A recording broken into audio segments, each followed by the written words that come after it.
there he is, Ryan Busse for governor. Welcome back. Congratulations on what is like more seen political ad than almost any political ad I've ever seen. That is one hell of an ad, sir.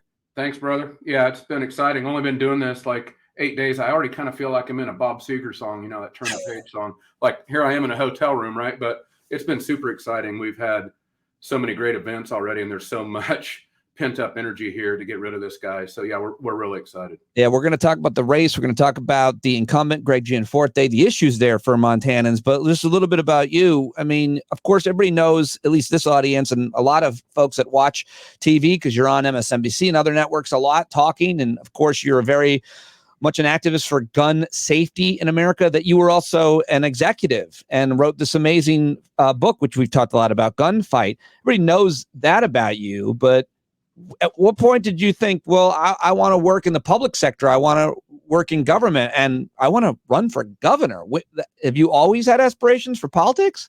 I graduated with a degree in history and political science. I've been a close observer of politics. I've been involved behind the scenes, you know, but I guess I look at what's happening in our state kind of like what happened in the industry in which I work. Like a bunch of right-wing radicals got a hold of parts of it and are ruining it, and I couldn't just walk by and like let it happen. So in the gun industry, I spoke out, wrote the book, and I've been working to ratchet back some of that radicalization.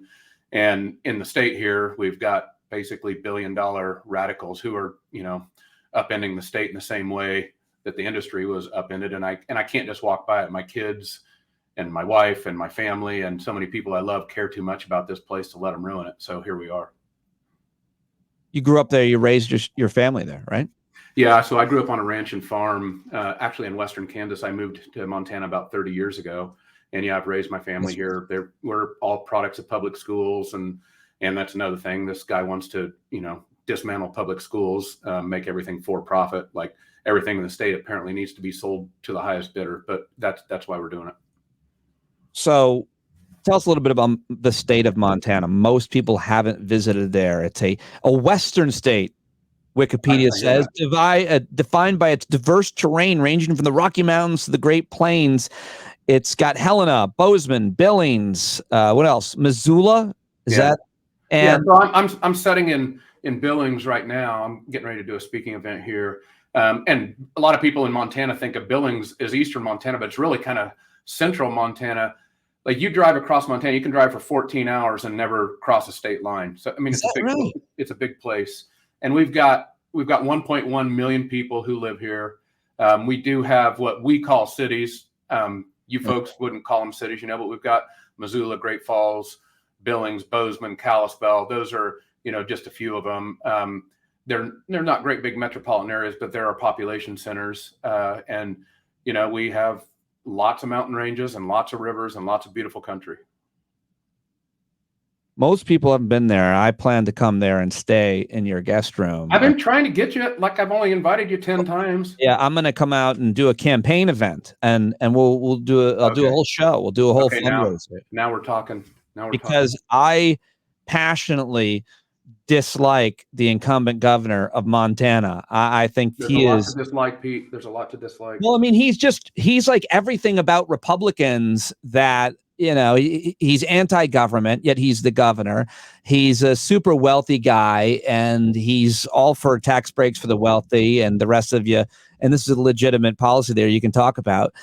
And he's this really far right-wing Christian who's donated to a Bible museum and where they believe dinosaurs walked with people. His son is... Wait a second. Your Uncle Harold did not farm T-Rexes? Because in that museum, it says Great Uncle Harold farmed T-Rexes. Does that not happen? Does that not happen? You can, but by farming them, if he means digging up their bones from no. Like, you know, like, hey, wouldn't it be great to get Bobby a velociraptor for his birthday? Like that kind of farming. Like they were farming them like they were grazing these dinosaurs, and they were shepherding around. Correct. And his son is openly gay, and yet he is anti-gay when it comes to policy, and even believes in this, what a lot of human rights groups think it should be a crime, this gay conversion therapy. I mean, this guy is all of the things that Republicans are really not liked by a lot of Americans for, yet he's the governor, and you want to be the governor. Well, look, I mean, I think you hit on a lot of stuff. This is kind of the epicenter for us, right? He body slammed a reporter. For people who don't remember, body Ben slammed Jacobs, my notes. like the Guardian reporter says, "Hey, Mr. Gianforte, could you tell me about healthcare?" And Gianforte says, "Yeah, you're going to need some of it." Just starts beating the hell out of him. Right? I mean, assaulted come on. attorney. Yeah. This guy checks a lot of boxes. He's arrogant. Like you said, he flies around his own private plane. It's $2,000 an hour. Hell, you can't get a 1-bedroom apartment in Bozeman for $2,000. He's sued to block river access, which is a sacred thing here. He bought the seat. Okay. He spent $7.25 million of his own money in the last election because, we can let self-funders write the ultimate checks. And he did. I've got to do this $1,000 at a time maximum. I got really low maximum contributions, but I want to tell your audience, he's soft. We can beat him.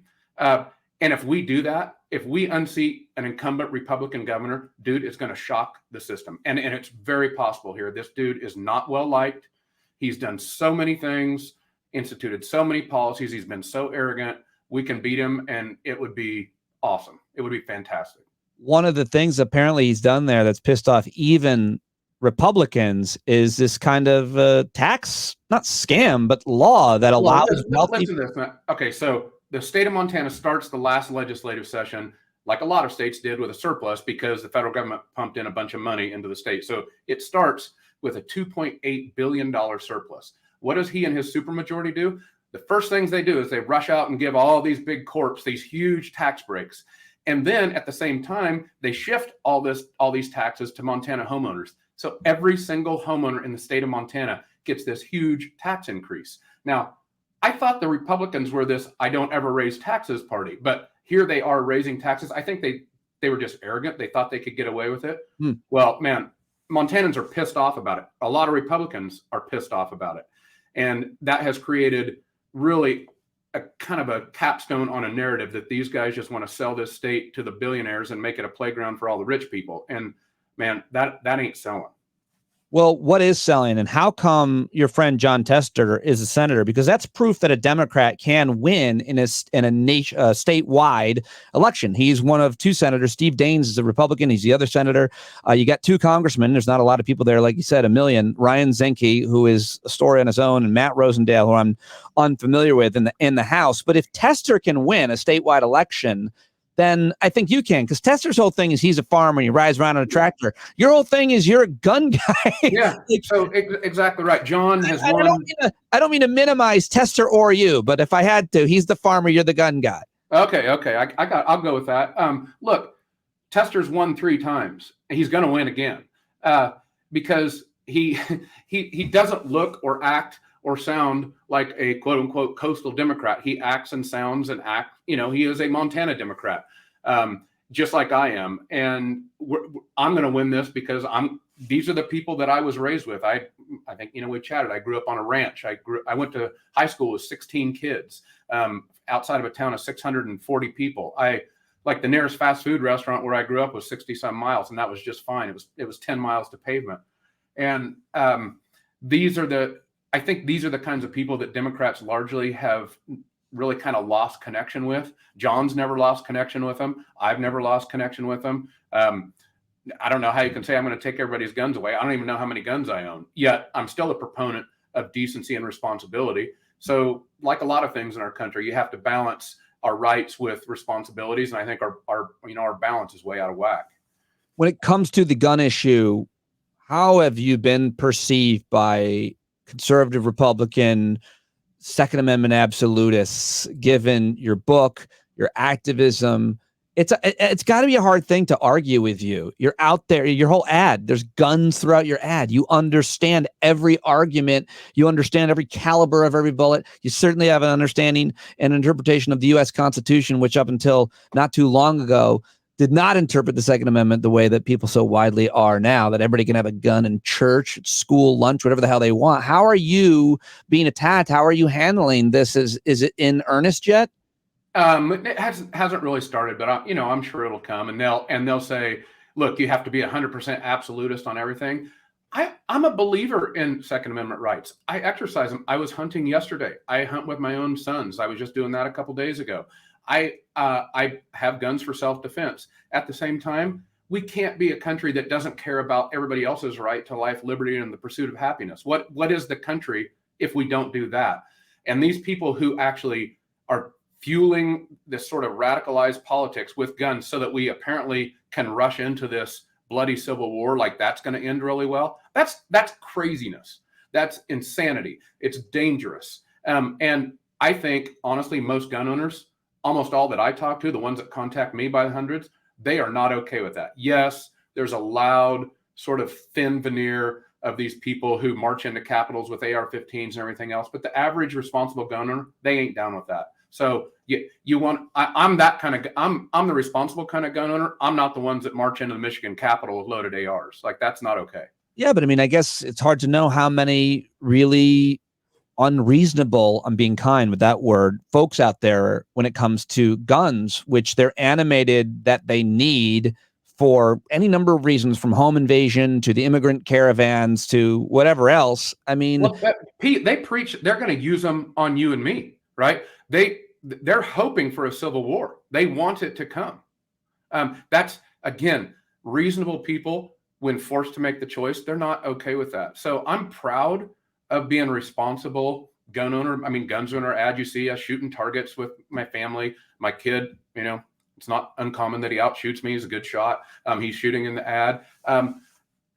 How can I be anti-gun? I'm teaching my kids to shoot, I also wonder about that. I mean, your sons were plaintiffs on this major lawsuit, which they won, the first of its kind, which we've been talking about a lot here. And at some point, I'll arrange to sit down with the boys and talk to them. And it's my bad for not getting that done. But like, don't you and your wife, who's also inserted herself in this campaign with the ad and supporting you, which is so awesome, don't you get credit for raising these two sons the Montana way, if you will? And they have been fighting for the rights of the rest of the state and the country, arguably the planet. Like, I think that your sons are making you guys, and you being running for governor and your wife potentially the first lady, they're making you look pretty good. I think so. Look, so cool thing about Montana and about this whole issue you're talking about, 1972, the Montana Constitution was rewritten, and it was rewritten after a century of really bad exploitation by bajillionaires and corporations. And they screwed up the state in a lot of ways. So in 72, the citizens of Montana get together and they rewrite the Constitution. In the Constitution is a clearly enumerated Article 9, right to a clean and healthful environment. And so I'm a Montana constitutional conservative. It's in there. And one super cool thing about the trial, which I sat through the whole trial, unlike all these legal cases now where we hear like, gosh, what did James Madison think? And oh my geez, what did the framers think? We still have 24 framers of our Constitution alive. And the one, Maynann Ellingson is her name, she wrote Article 9. So when the kids' trial started, before the state could even pick on them, they said, well, in case anybody wonders what the Constitution means, here we have the gal who wrote it. And she sits down. She was the very first witness for 2 hours. She's fantastic. She's riveting. She's on the money. She was no BS. And so anybody that picks on that case is basically picking on the Constitution. It's clearly written. And if you don't believe it, just ask the gal who wrote it. Man, has she endorsed you yet? No, but we'll get there.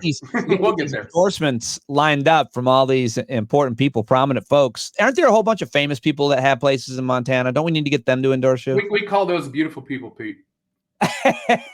The beautiful people. Yeah. Well, are there demographic changes in your state that matter, that animate voters, much less, the culture and the citizenry?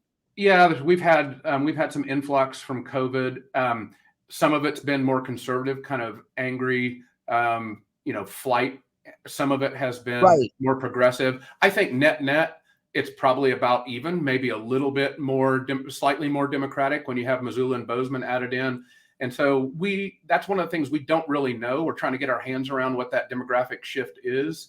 We had, it looks to people, we had kind of this red wave happen to our legislature. And this is where Gianforte was elected. There was so much at play in 2020 that nobody really has their hands around what it is. But I can tell you, it's not nearly as red as that looked like. Tester is still going to win. I have a real shot. I'll tell you, the national political folks already have this as number 2 race behind North Carolina, right? That's how this is winnable. We're going to have to do it little bits at a time while he strokes $1.5 million checks all the time, but we can do it. I'm so excited that you're running. I can't believe it. I think you're going to you already are an excellent candidate. I mean, you're going up against this guy, by the way, just going back to Gianforte. He hasn't announced yet, but it looks like he probably will. He's the current governor. How did he make his money? And then how did he sell out America and then just buy this election? Let's get a little bit more. Yeah. Detail. So he was fortunate enough to start a tech company in the tech boom. And it was a customer service company. It's called Right Now Technologies. They ended up farming out. He was a big proponent of outsourcing. So they outsourced tons of their labor to India and other places. And then just at the right time, he sells his company to Larry Ellison at Oracle.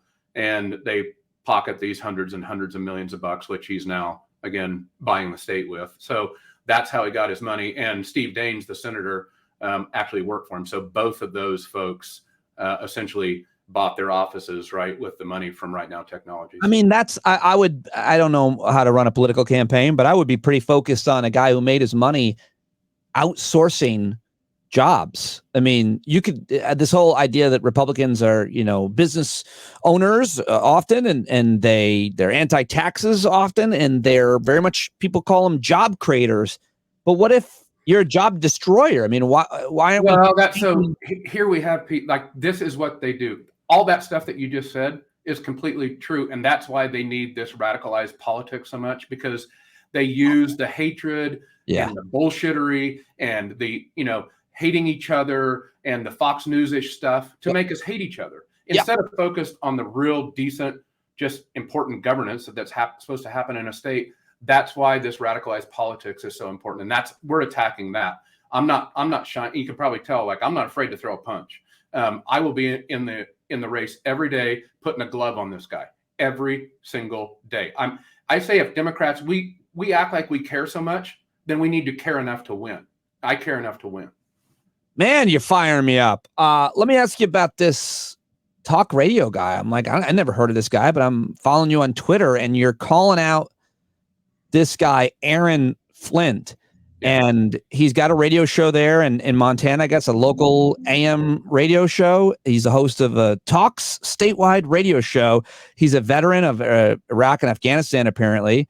And yet he sounds like a coward in terms of talking to you. What's that? This guy is so typical of the right-wing media sphere, right? He spends every day ginning up people. I mean, just reading incendiary news clips and this, that, and the other. He spent an hour after I launched, just telling everybody what a jerk I was, an hour.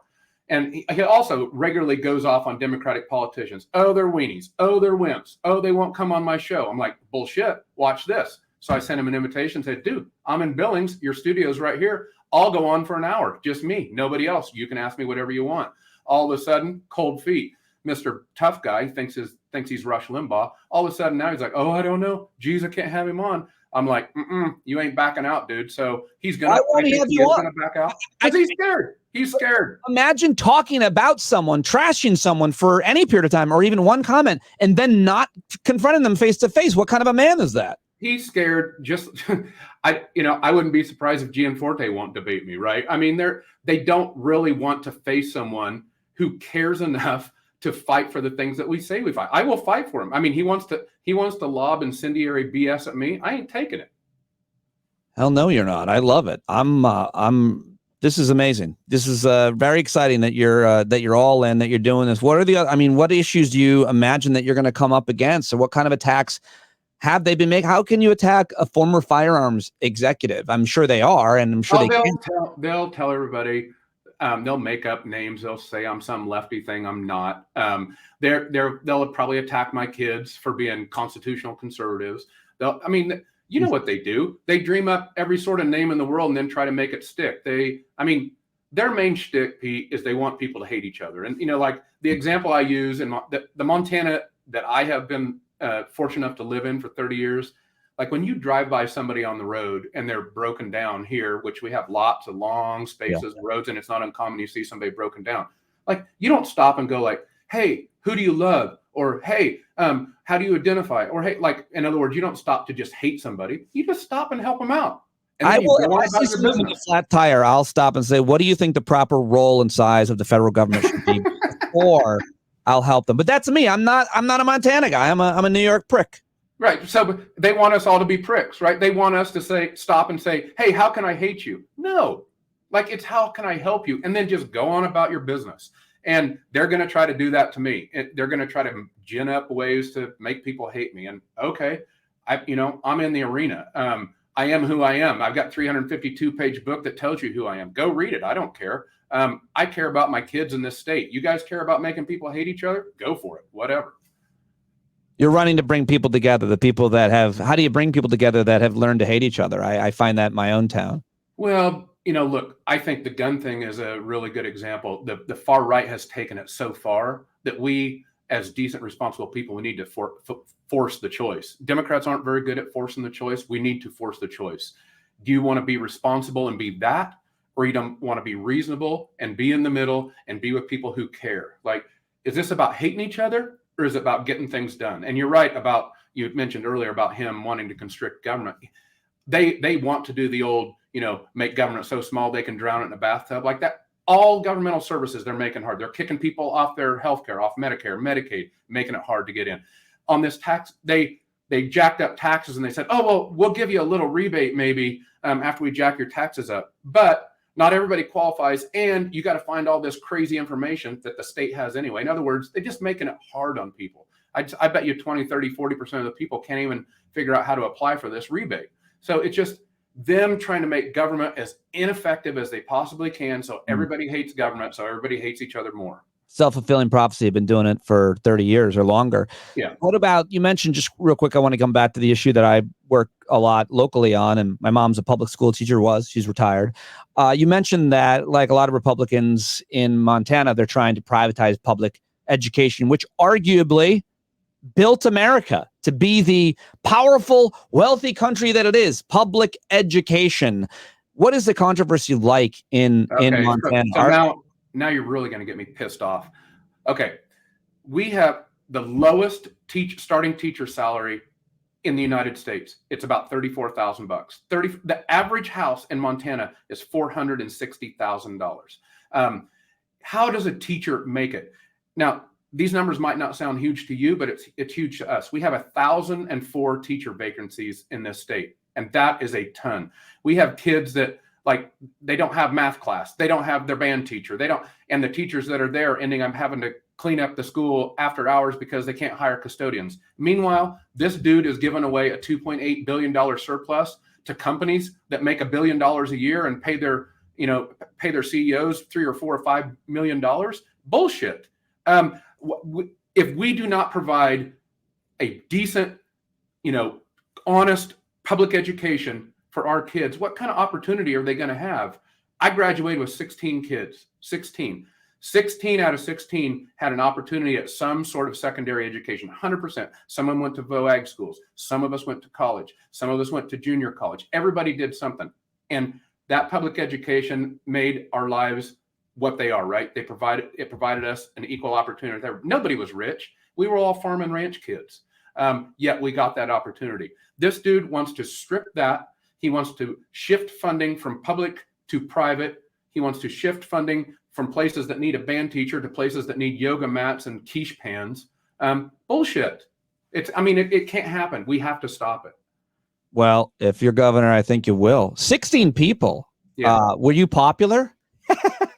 Dude, I don't know. 16 people, like, it's pretty popular or unpopular. Man, you're just in there with them. Were you all related? 16. Okay. Come on, Pete. No, that's a little, no, we're not related. No. Or East Coast elitism from me. I apologize to everybody. That's the flyover stuff. No, it was, look, I thought my childhood was awesome. I thought our public school was as good as I still do. I think it was as good as it gets. We had fantastic teachers in this little school, and what an awesome opportunity that was for kids out in rural America. We're stripping that from them, and it's no reason, or it's no surprise that people across flyover America are angry. But we're pointing the anger at the wrong stuff. This Betsy DeVos stuff, which is big in Gianforte's thinking, they want to privatize everything. Yeah. No. Let me just ask you before I let you go about the energy issue in Montana. Obviously, your kids are active on the issue of climate and the solution being renewable energy, the future of renewable energy. You know, as governor, you'll be very responsible for a lot of those things, I'm guessing. I don't know the sources of Montana's energy or how much renewable you've got, but what is the fight like there? We actually have really tremendous. So it's kind of a tale of two directions, right? We've got tremendous coal reserves, some of the maybe the largest I think largest in the lower 48. So lots of coal here. We've got some oil.